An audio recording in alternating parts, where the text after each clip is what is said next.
Welcome to Mastery Fractional CFO's Punchy podcast, short, impactful podcasts where I speak with business leaders from all walks of life about business. I'm your host, Ryan Chenier. I'm the founder and CEO of Mastery Fractional CFO Services. And today I've got with me Senami Saibu.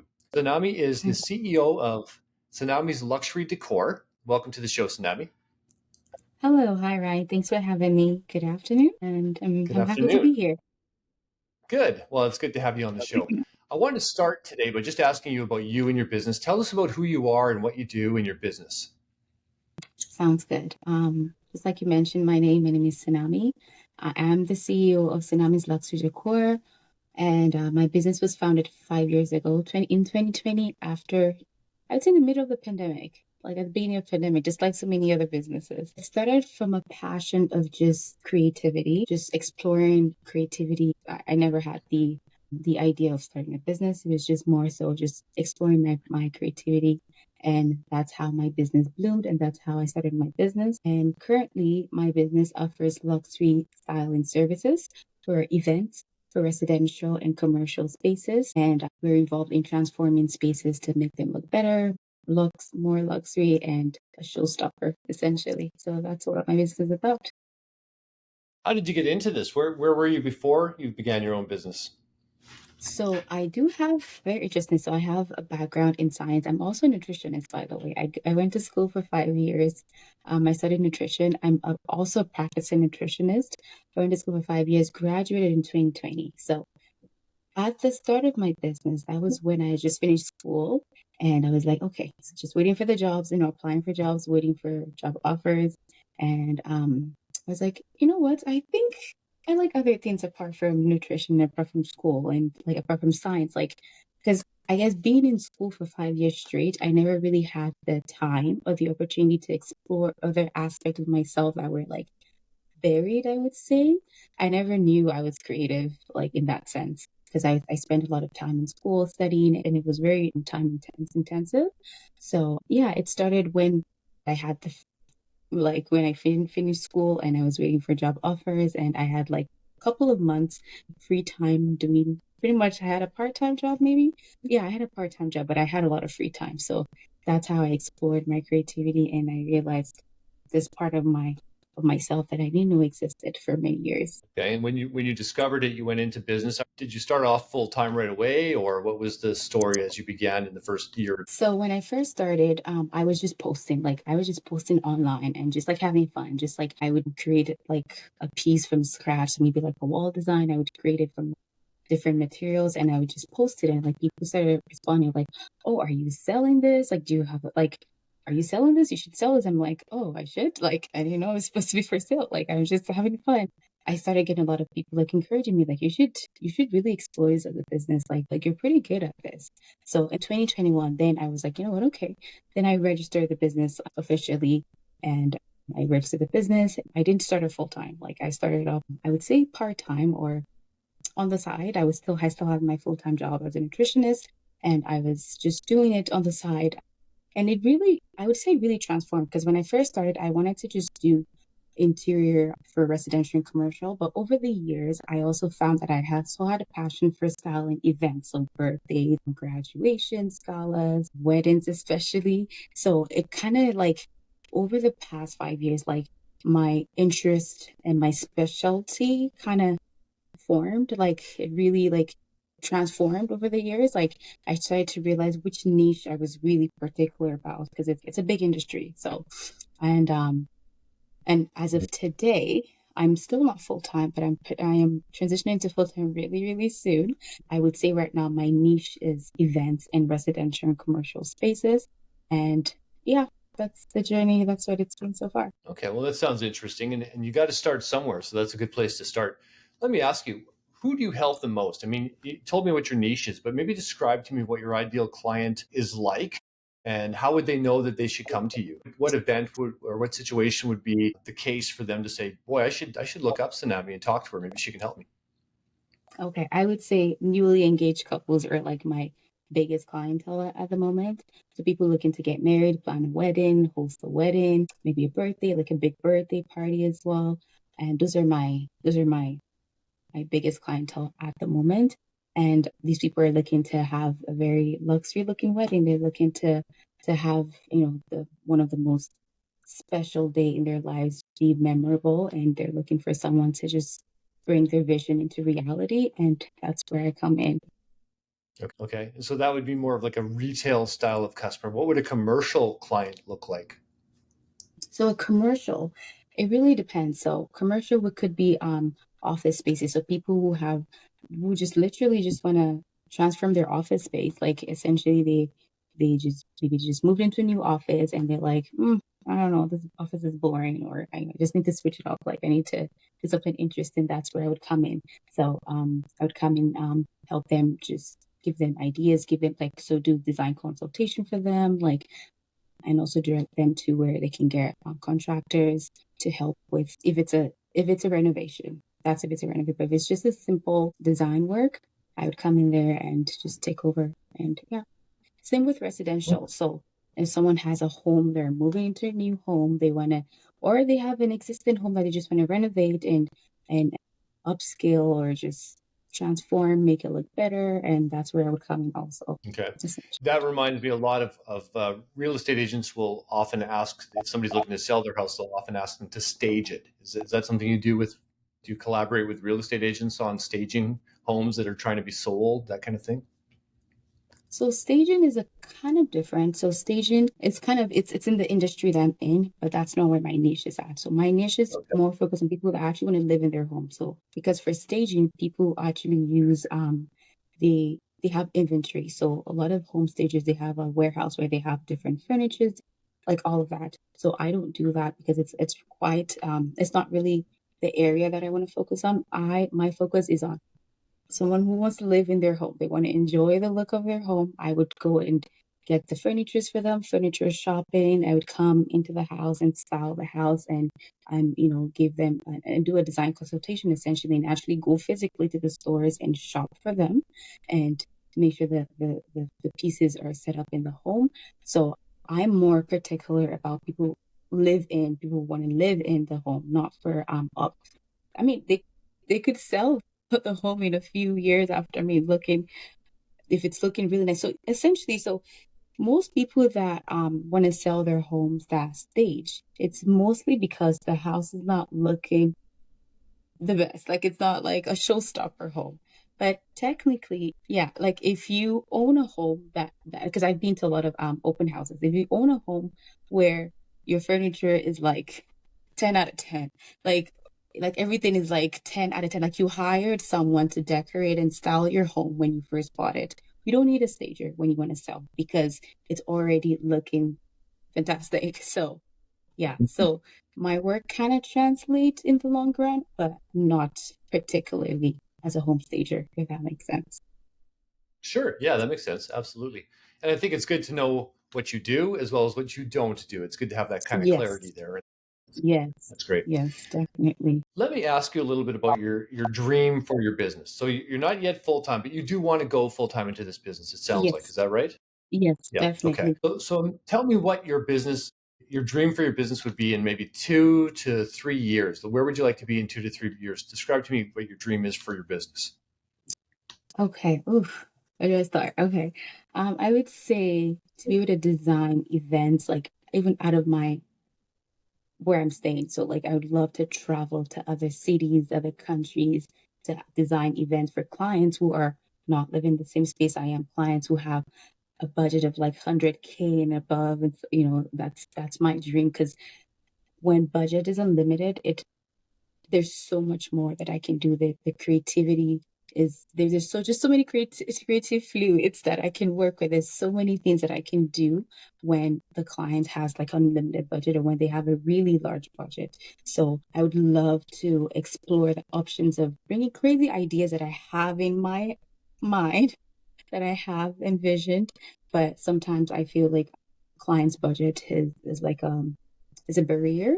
So I would love to work with clients who don't mind going all the way for luxury, like they don't have a cap. Like that would be my vision for my business. And also to also make sure my business is also serving the community in the sense that hiring people, like paying people above minimum wage. I would love to be an employer that people want to work for, like people are excited to work with, people are like, thrilled to be a part of. And there's so many ways that can happen, paying people more than minimum wage, giving them benefits, truly caring about employees. That's something that I really care about. And I know that when my business grows, the more it grows, the more I'm able to afford to do all of those things. And lastly, um, I also want my business to be a business that to be a what's the word? A good example for other people who are upcoming. Because I find that when I started, I was quite alone for a couple of years. Like I had no direction. I didn't know anyone in the industry. I was just like winging it. Like it's in the city where I'm living in Winnipeg, like there's just not a lot of people in the field. So I didn't have a lot of really business relationships. It wasn't until maybe a year ago that I started to form some business relationship. But for a long time I felt very alone. And I would like to change that narrative for people who are coming up in the industry and people who are wanting to step into this industry. I love that. I love that your appetite is for the large clients for the unlimited budget. Not everybody thinks like that, and to some degree, that market is open because there aren't that many people who are really aiming for that kind of a target market. But let me ask you, Mm-hmm. and this is what I do as a fractional CFO. So my work is fractional CFO work, as you know. What I do with companies is I help them chart their course from where they are now to where they ultimately want to be. Like, what is your dream and how are you going to get there? And it's part of the discussion, and I help them chart out the financial components of it. But let me just ask you, high level in general, have you thought about how you're going to get there in 2 to 3 years? What are you going to do to attract those kinds of people who have relatively high budgets and they may not even be in Canada or even North America? How would you reach out to those people? How would they become aware that you even exist, and what value would you be able to provide to them? Talk a little bit about that. I think right now I'm trying to build excellence in what I'm doing. So even if I'm still growing my business, I believe excellence is very important. So I'm trying to be excellent in the little things I'm doing right now. So even if it's a project of like of 100 people or for 50 people or even for a low budget, whatever it is, like I wanted to still represent my core competencies. Like I wanted to be a showstopper. Like as much as obviously that's my goal, I still treat people like I still treat my customers right now, my clients right now with with dignity, with respect. I still give them excellent services. For me, excellent services will translate over time. So quality, excellent services over time, services that are improving over time. So I want to continue improving on my craft, like getting better, learning new skills. So like I'm investing in myself, learning now with AI and stuff and like a lot of opportunities online to learn. I want to take those seriously. I also want to attend conferences for like people in my industries that are out of town, out of province, like in other countries. There's this one happening in Dubai next year that I want to go for. Like I really want to upskill myself personally because I feel like once I'm able to invest in myself and invest in the work that I'm doing, it will speak for itself. And also with social media marketing, I'm gonna that's one of my plans to also invest in that. I want to make sure my work is quality as well. Like before I start investing into social media marketing, I want to really invest in the quality of work that I'm putting out and really learn new things. So you really want to hone your craft, become excellent at it, Yes, and then you'll start to promote your business even more. And that's a good yes, thing to want to do. yes, You want to be as good as possible at what it is you do. yeah, And then over time you can start to market it. I understand that. So what would you say is your superpower, Senami? I mean, there's things you want to work on, you want to hone your yeah. craft, you want to get better, but what are you already excellent at? Like what makes you special relative to somebody else? I believe that everybody out there is really good at something because they naturally Mhm. love it, and so they're always thinking about it, and it becomes natural for them, energizing for them. What's your superpower? I would say excellent customer service is the number one.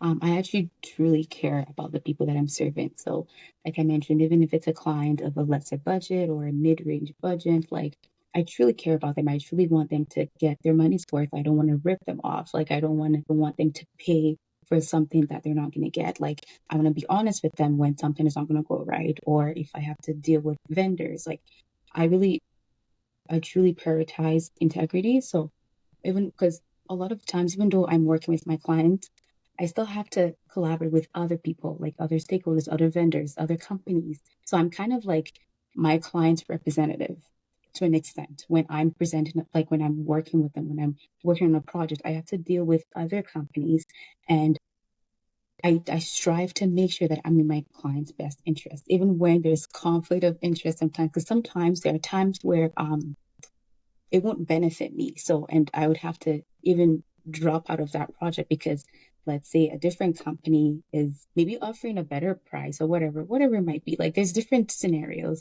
but I would present it to my client. Okay, this, or if they find out something like this is this, like this is what it is. Like it's okay. Whatever you choose to do, it's okay. Like that's on you. That's your money that you're spending. I won't like. I don't want to rip you off. For me, I think that's really important. I think people should get their the value for what they're paying for. I don't think anyone should just be ripped off based just because they have the money, or just because like I don't think you should just pay for, should I say, name.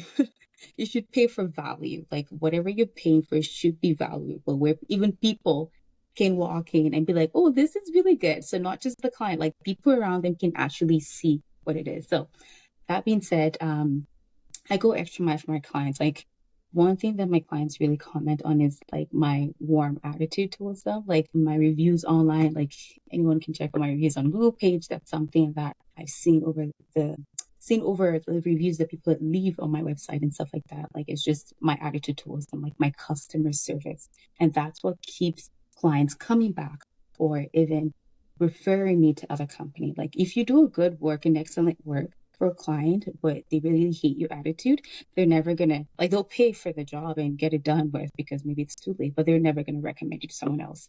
But sometimes even when a client doesn't go with me, they still recommend me to other people just because of how I treated them, just because of how warm I am, how positive I am towards them. So that for me is very, very important. Yeah. Yeah, that's great. All right, I'm going to switch it up a little bit now, and I'm going to ask you a different kind of question. Tell me, Senami, what's one of the most interesting things you've learned about business in the past few months? That is $1 million question. Business is hard work and resilient. Like business is real hard. There's nothing glamorous about owning a business. Even though people think it's glamorous, it's not glamorous. It's hard work. It's resilient. You have to show up even on your worst days. You're not going to always have someone to encourage you or to, pat your back. But you, based on the vision that you have for your business, you have to continuously show up excellently to get to a stage where you can be like, okay, now I'm good. Now I can relax. Like it takes a lot of time. It takes effort. It takes hard work to get to a stage where you can be I mean, my harvest is and my business is doing awesome. And it can be a bittersweet experience because you do learn a lot. You grow in different aspects while building your business. And that's something I've learned. Like it's a lot of hard work, and it's it's a pleasant ride, but it's not for the faint-hearted. Yeah, that's absolutely correct. I agree with you 100%.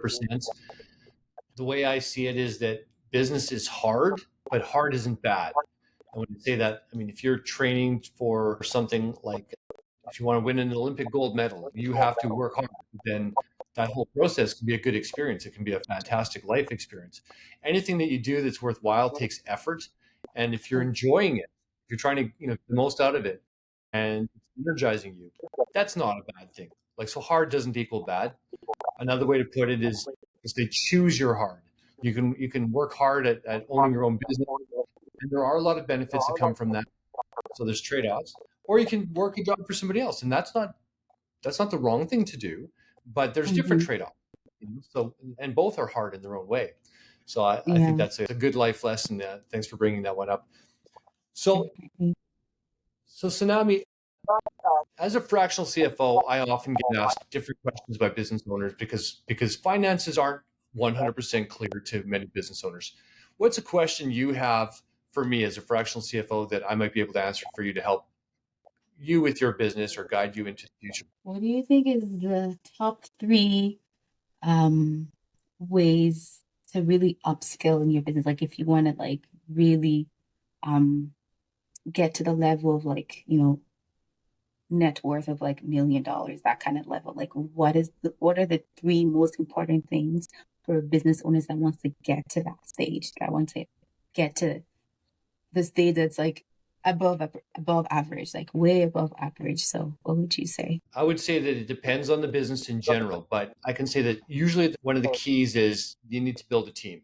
So in business, many business owners are trying to do everything on their own. I mean, at the stage in business that you're at, you're trying to manage everything and you're trying to keep your costs low. And so if you can do it, you're trying to do it rather than get somebody else to do it. But what happens though is eventually you run out of time. You max out what you can do with your time. And so you need to begin paying other people for their time. And at first, that's a bit awkward for business owners that are scaling and growing from the beginning. But it's very important to be able to do and to be willing to do. You want to get to the point where you're not just worried about the money, but you're also very aware of your time and how it's spent. And when you Mm, build a team, you bring in outside expertise into your business. That team can bring to the table ideas you would never have on your own, expertise that you just mm, don't have, experience that you would never have on your own. And that can make your business a lot better, significantly better. So it's not always up to the owner to be the one who thinks of everything and comes up with all the ideas, and definitely not the one who executes and does everything. But the owner needs to be the visionary who brings other people to the table and utilizes their ideas, their resources. That's super important. That's one. Another thing is that once you've figured out the time and the money component, you need to understand the energy component. And we just touched upon it, but money, yeah, you've got to manage that properly. As a finance person, that's part of what I help companies do. When it gets more complex and the business grows, they have to manage the money. You can bring a fractional CFO onto your team. It's very uh, it's relatively easy on the budget compared to hiring a full time accountant, but you're bringing to the table that expertise I was talking about, that experience I was talking about to help you build your business financially. The time part, the team's going to help you manage the time, but the energy part's something a little bit different. I always emphasize to my clients how important it is that the visionary, the person who's leading the business, is doing the things that they're best at. So I asked you what your superpower is. If it's customer service, then that's something you want to lean into. So usually what happens, and this is I think it's always the case, when you are really, really good at something, it's because you like it. And when you like it, it doesn't de energize you when you're doing it. So when I'm doing things I love, I feel good. I feel energized. I recharge my battery. It's when I'm doing things I don't want to do that I feel like I'm draining my battery, and I'm losing my energy. And in business, there's so many different components that you could focus on. As the business leader, you need to focus on those things that energize you. Find other people to look after the things that don't energize you because it'll energize them.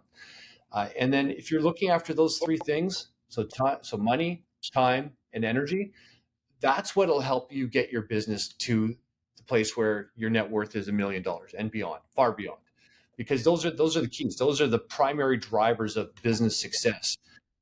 If you've got the money looked after and you're managing the time, bringing other people in who are leveraging your time, and everybody's energized, you're not unstoppable, but you're competing at a high level, and your chances of being mm. successful are far better than if you were trying to fight against that concept. Does that make Yeah, sense? I totally.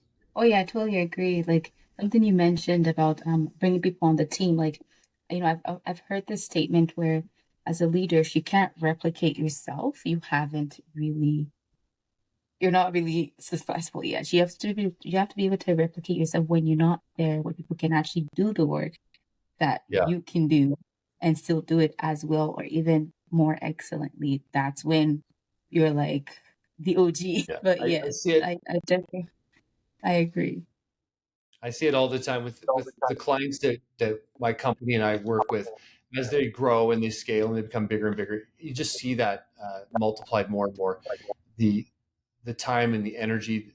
The companies that are growing successfully, they've got that worked out. They've got the right people in the right place doing the right thing, and the money part that can get complicated, but all of that goes together, and effectively the owners of the business or the people who are running the business are successful. And Yeah. different people can define success in different ways, but monetarily is one of the ways. And so, yeah, net worth increases when Hmm. you get those aligned Yeah. and moving in the right direction. Yeah. Okay, I so now agree. if somebody wanted to get a hold of you, if somebody wanted Okay. to potentially hire you for your services, what would be the best way that they'd reach you and find you? So they can reach me on Instagram. That's where a lot of my work is posted. My website is currently under some issues right now, but it will be started pretty soon. But my Instagram is usually, I attend to it very often. It's Senami underscore decor. So that's Senami underscore DECOR. And that's where a lot of that's pretty much where all my work is posted. And it's usually updated regularly. And my phone number also is on there as well. And yeah, my phone number is all you can call me anytime. My number is 204-995-9599. I will definitely respond to your call. You don't need to wait 3 to 7 business days. Usually in a day. In a day for sure you'll be able to get a hold of me in a day. So in 24 hours usually. Yeah, I'm usually readily accessible. Okay, excellent. Well, Tsunami, that's it for our show today. Thank you for being a guest on this podcast. I appreciate you. Thank you so much for having me. I really learned a lot from those 3 insights that you mentioned at the end of the podcast, and something for me to really think about. Fantastic. Yeah, absolutely. And don't be a stranger. We were in contact outside of this podcast. Feel free to reach out to me again in the future. If there's anything I can do to help you, I will. And to our viewers out there, if there's anything you enjoyed on this podcast at all, please share it with others. Get the word out about Tsunami and her business, and don't hesitate to give her a call. That's it Definitely. for our Thank you. podcast today, everybody. Thanks for joining us. Goodbye. Thanks. Bye.